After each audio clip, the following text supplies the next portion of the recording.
Hi guys, welcome back to the channel. I'm Office Bloke Daz. And Gaynor. Okay, we're here on Halloween week, Gaynor. We do like Halloween, don't we? Yeah. Hey, we like it.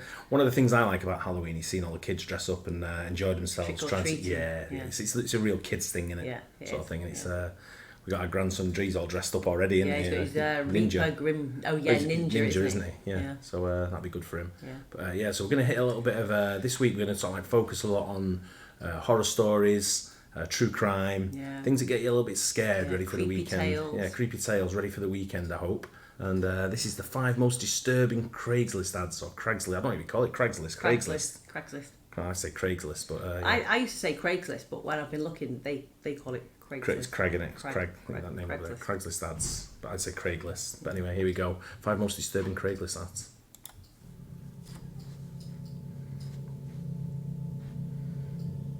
In 2011, this job posting was uploaded to Craigslist, asking for someone to watch over a patch of farmland and feed a few cows somewhere in southern Ohio in exchange for $300 a week. It ended up being one of the most notorious cases of ad-related crimes of the decade. The ad read, "Caretaker position for farm, southern Ohio.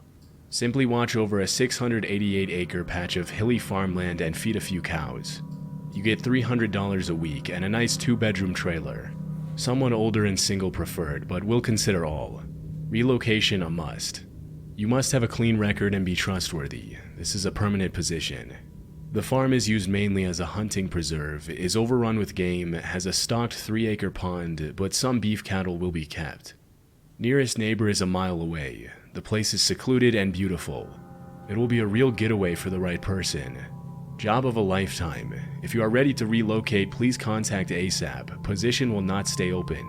Include name, age, phone number, and email, please." Some of the men who responded to the ad were interviewed directly by a man who identified himself as Jack, along with his 16-year-old accomplice, Brogan Rafferty, whom he referred to as his nephew. The candidates who made it to the interview stage said they didn't notice anything strange about Jack or his so-called nephew, and that they just looked like a couple of farmers who needed someone to look after their land. Scott Davis, a 48-year-old man who was interviewed by Jack over breakfast at a little restaurant in Marietta, Ohio, was the second to last candidate to go through the screening process for the job. After breakfast, he rode with Jack and Brogan to a remote wooded area near Akron. Immediately after getting out of the car to survey his surroundings, Davis heard a clicking sound. He turned around to see Jack pointing a gun at him. It was then that he realized that the click he heard had been the gun misfiring, but before he could react, Jack shot him in the elbow. Despite the wound, Davis managed to escape. He ran for his life for 7 hours through the woods, eventually finding a house and asking the owner for help. They called 911, and news about the incident began to spread. 5 days later, police received a call from a woman named Deborah Bruce, who claimed that her 51-year-old twin brother David Pauly had responded to the same job ad on Craigslist. According to Deborah, her brother had driven from Virginia to Ohio with all his belongings in his car, in the hopes that the new job would work out for him and help him get back on his feet. Tragically, a couple days later, police found the body of David Pauly, along with the body of another victim by the name of Ralph Geiger, buried in the woods close to where Scott Davis had been shot in the elbow. At this point in the case, investigators were able to identify a pattern in the victims.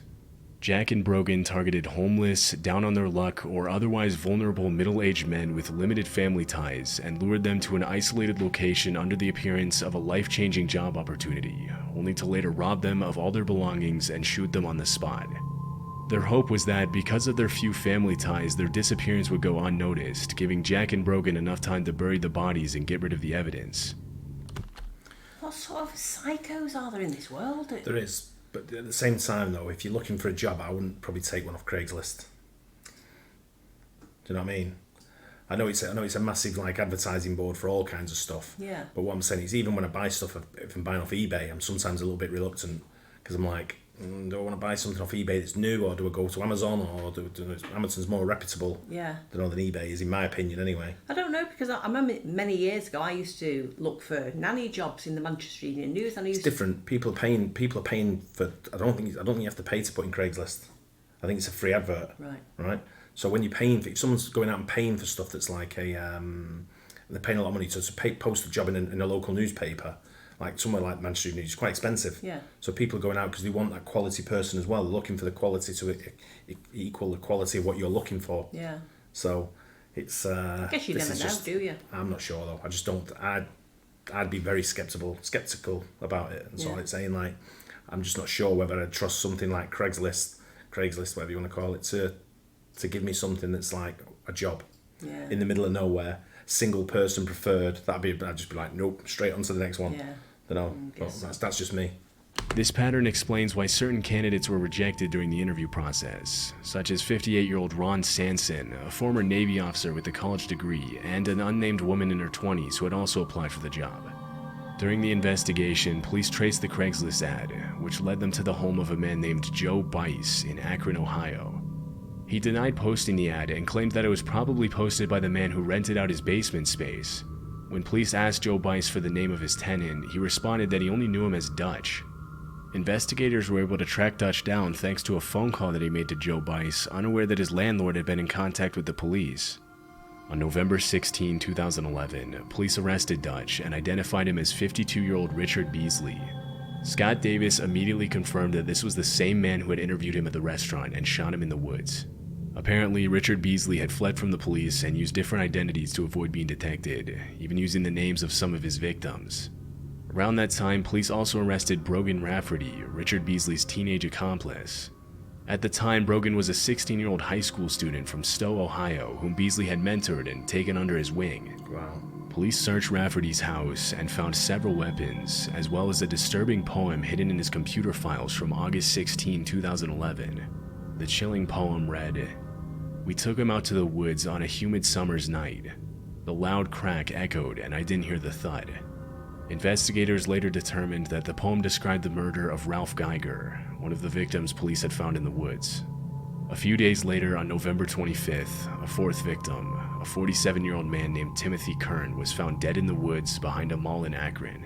In 2013, Brogan Rafferty was sentenced to life without parole, and Richard Beasley was sentenced to execution after being found guilty of 27 total accounts of aggravated murder, aggravated robbery, kidnapping, and possession of illegal weapons.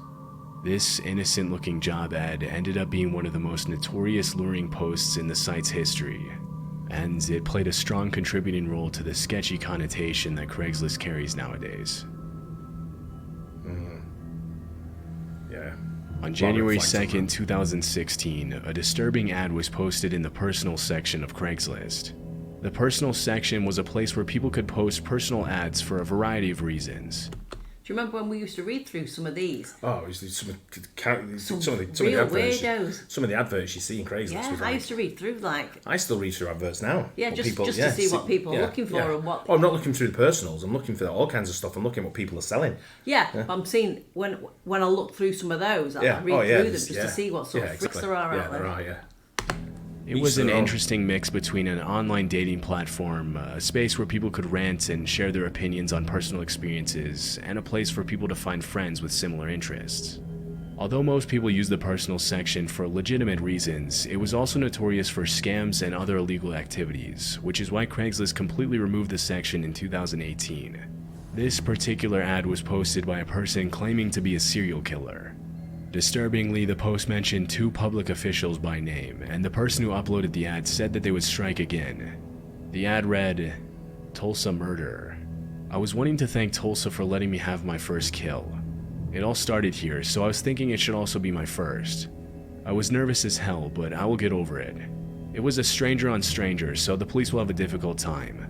It will not be my last though. Thinking about going to OKC for next. To the people who started it all, Julie Free, Judge Glasgow." On the day that it was posted, the ad was immediately reported to the police, and an investigation was launched by the Tulsa Police Department.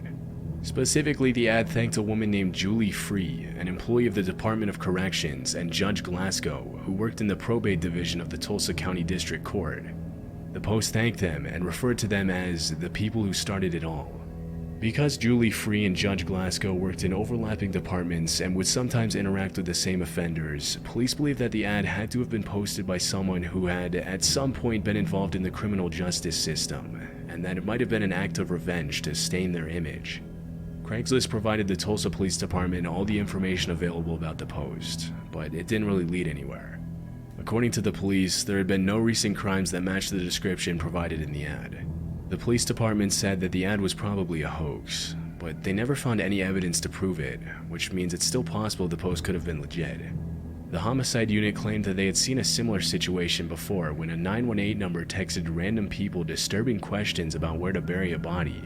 The thing about the ad that alarmed the police was that it specifically named 2 public officials, but to this day it hasn't been confirmed whether this was just some sort of revenge hoax or if something much more sinister was going on. I think there what you got to look at is things like every advert that's placed should have some kind of like fee associated with it, even if it's only 10 cents. Yeah. I don't know, it's something there, you list a credit card, you attach a card to it, or something like that where you have to pay for it, then it's a little bit traceable. Yeah. I don't know, so you can get traceability. But traceability should be able to come with IP addresses. I know there's VPNs and all that now, but I don't know. In August of 2014, an 18-year-old girl named Haley Turner posted a Craigslist notice stating that she was, quote, looking to be abducted and taken away. Although the post immediately gained a lot of online attention, as far as I was able to find, images of the actual ad itself are no longer available. On August 7th, Haley left her house in Michigan and told her mother that she was going to run an errand. A few minutes later, she called a friend on the phone. During the conversation, she mentioned to her friend that she had noticed a man lying in the ditch in the middle of the road, and that she was going to get out of her car to see if he was okay. A few seconds later, Haley uttered the words, "He has a gun," and the phone was suddenly disconnected. Terrified, the friend immediately called Haley's father, who drove to the area just north of Ohio in Bedford Township and found his daughter's car running in the road, but Haley was nowhere to be found. Haley was immediately reported as a missing person, and an investigation was launched to find her. Strangely, police found that at 10:06 p.m. on August 7th, Haley had rented the DVDs for 2 movies from a family video store a few miles from Toledo, Ohio. The phone call with her friend had taken place a few minutes after that. 16 hours after her disappearance, a local resident found Haley standing at a random corner holding a puppy in Ecorse near Detroit. Although she was completely unscathed, she claimed that she had been abducted at gunpoint the night before and that she had jumped from a moving vehicle to escape her captor. The whole story didn't really seem to add up, and police had a hard time believing her. The video footage from the DVD store where she was last seen didn't show anything suspicious, and there were no signs on her body suggesting that she had been attacked. After hours of questioning, Haley Turner eventually confessed and pleaded guilty to causing a false police report to be filed. She was sentenced to 3 years probation and 1 month of community service and was fined $15,000 to reimburse the sheriff's office for the 16-hour search. Although her motives for faking her own abduction were never revealed, her mother mentioned that it had been an emotionally difficult year for her daughter, and that although she didn't justify her behavior, she interpreted the fake abduction as a cry for help. Some of Haley's other strange Craigslist posts indicated that she had a tendency to seek attention online, but these posts have since been deleted and are no longer publicly available. Disturbingly, police revealed that one man did actually respond to the ad, but Haley decided to fake her disappearance by herself instead of communicating with him. The fact that someone responded to this ad and was willing to carry out the abduction of an 18-year-old girl for money is pretty concerning. And what makes this even creepier is that the man who responded to Haley's ad asking to be abducted was never found by police.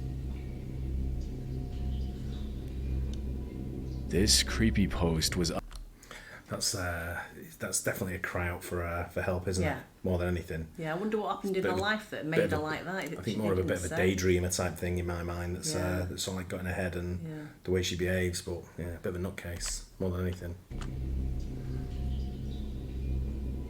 This creepy post was uploaded to Craigslist on July 21st, 2009 by a man claiming to be a Baltimore area homeowner. The ad pretty much speaks for itself, and it reads, "By now you've probably heard of the Glenn Burney family that stored their 83-year-old grandmother's dead body in a freezer. It turns out that no law was broken. Yep, dumping a body is legal around here. Healthcare workers and other professionals are required to report deaths, but ordinary citizens are not.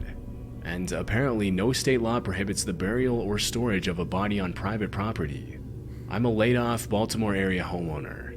After 10 months of unemployment and the future looking even more grim, I'm willing to consider allowing my backyard to be used for body dumping. Call it a private burial if you prefer. I could probably take a half-dozen bodies without arousing the attention of neighbors. It wouldn't hurt to have one under the garden too. Me, a discreet Baltimore County homeowner with a half-acre of easily tillable property on a quiet dead-end street. You, an individual, not a healthcare worker or other professional required to report a death, with the awkward inconvenience of disposing of a deceased relative, friend, colleague, or acquaintance.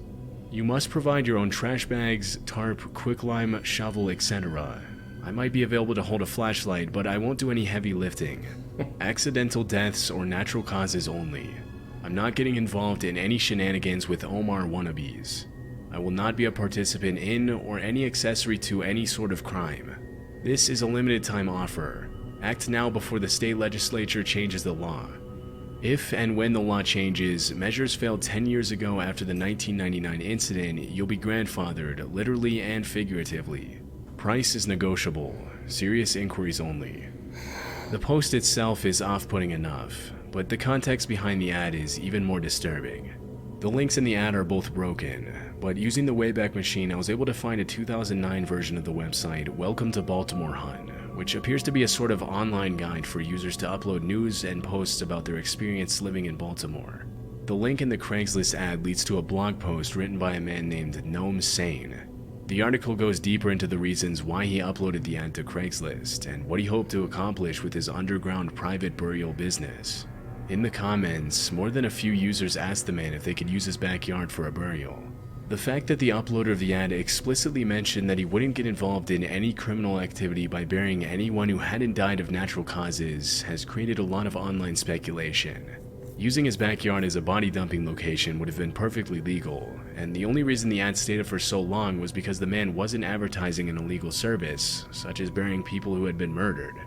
This has made some people think that the only reason why he mentioned that he wouldn't get involved with any crimes in the first place was so that he could keep his ad up on the site, all while responding to emails and getting involved in much more shady body dumping business behind the scenes. But it was never confirmed whether this was actually the case. Despite the disturbing nature of the ad, the claims Gnome Sane made in the Craigslist ad are true. In 2009, it was legal for ordinary citizens to abstain from reporting a death and dump a body in Maryland, and the incident that he makes reference to in the ad really did happen. In 2009, police were called to an apartment in Glen Burnie, Maryland, because the body of 83-year-old Doris Lee Cook was in the freezer. Police were told that the grandmother had died several weeks ago in the apartment she shared with her family, and because they had no money for a proper burial, they stored her body in the freezer for 2 weeks. The other incident that the ad mentions happened in 1999 and involved a 25-year-old father named Richard Marshall who buried his 4-year-old daughter in a garbage bag in the woods in Severn, Maryland. The little girl had passed away in an accident 8 months earlier, and because no law was broken, Richard Marshall was only charged for littering. Since then, several measures have been proposed to make body dumping illegal in Maryland. Mad, isn't it? Yeah. Body dumping. In 2007... What I don't understand is when you go through a funeral, they what's in the body, don't they? They take all the blood and everything out. They embalm it, yeah. Yeah. Yeah. So obviously these guys are not going to do that. So does it not smell? It would do if the body hadn't been embalmed, but it only smell until it's decomposed. Yeah, but it'd still be a really bad smell for a good few days. Yeah, I don't know how long it'll take for the smell to go away. I'm not sure. If you dump a body like that, it depends on the temperature, the ground temperature, and all that. Of how long how long it decomposes. But I think once the body's embalmed, I don't know if that's something you have to do straight away. Anyway, is embalm the body when someone dies. I don't know what the laws are of different countries. I'm not sure. I know over here, I think once the body's taken to the funeral director, it's embalmed, isn't it? Yeah, straight away. Pretty much straight away. I think. Yeah. But it's. Some weird people in the world. I don't know. I don't know what goes on in some people's heads. Well, he was doing it for the money, wasn't he? Yeah, obviously, yeah. But that's the bottom of the barrel, isn't it? Yeah. For money. Yeah. So it's the body dumping ground. You turn your home into a graveyard. Yeah. No. Freaky. And a 49-year-old woman from Michigan named Anne Marie Linscott posted a generic freelance job ad on Craigslist. Although the ad has been deleted and no evidence was made publicly available due to the sensitive nature of the incident, the 3 people who responded to the ad claimed that it looked like a job posting for a freelance writing gig. Disturbingly, as soon as the 3 people responded to the ad, they were emailed directly by Anne Marie Linscott, who explained that she was actually looking for a, quote, silent assassin for an eradication task. She told the candidates that she was offering $5,000 to anyone who would eliminate a 56-year-old California woman named Carol, the wife of a man named Dwayne, who Linscott was having an affair with. According to police reports, Anne Marie and Dwayne had met in an online college course in 2005. That same year, they met in person and began their affair when Dwayne traveled to Nevada for a conference. 2 years later, Anne-Marie visited Dwayne in California, after which she started making plans to move to the West Coast. That's when she posted the murder for hire ad on Craigslist. After the candidates all reported the ad to the police, investigators tracked down Anne-Marie Linscott and arrested her for using the internet to solicit murder. Police later found that she had also planted an explosive outside of Carol's bedroom in California, but because it didn't go off, she wasn't charged for it. After the incident, Carol left her family and career for 3 months and had to be hospitalized for stress. According to Linscott's friends and family, this wasn't the first time that Anne-Marie became obsessed with a romantic interest. In 1997, she fell in love with a coworker who had to get a restraining order after she began stalking him. Anne-Marie's lawyer explained that she suffered from borderline personality disorder and severe attachment issues, but that didn't stop the court from sentencing her to 12.5 years in prison in 2009. After serving her 12.5-year sentence, Anne-Marie Linscott was only recently released from prison. Wow. Yeah, You do get some crazy people, don't you? That's crazy, that one. That's, bizarre, like you say, bizarre methods how people can post certain advertisements online. Yeah. Don't know whether it be on Craigslist or whether it be on something else, but it's just... What I don't get is when men have affairs, the woman, the wife, normally goes after the other woman. Why go after her? Yeah, it's the man. Yeah. Well, he's done it. It's two to tango, isn't it? Yeah, I know that, but still. There's always, the other woman could have been the instigator. Yeah. So it's, the man might not have been looking, and then the woman comes along, and then she runs off with the man. Sort of thing. So he's got to have some self-control. 100%, I agree. But there you go. Anyway, it's 5 most disturbing Craigslist ads. Let us know what you think. Let us know if you've come across any crazy ads as well. Let us know if you've seen any. Yeah. In the meantime, thanks for watching, and don't forget to like and subscribe, and we'll catch you on the next one. Bye. Cheers.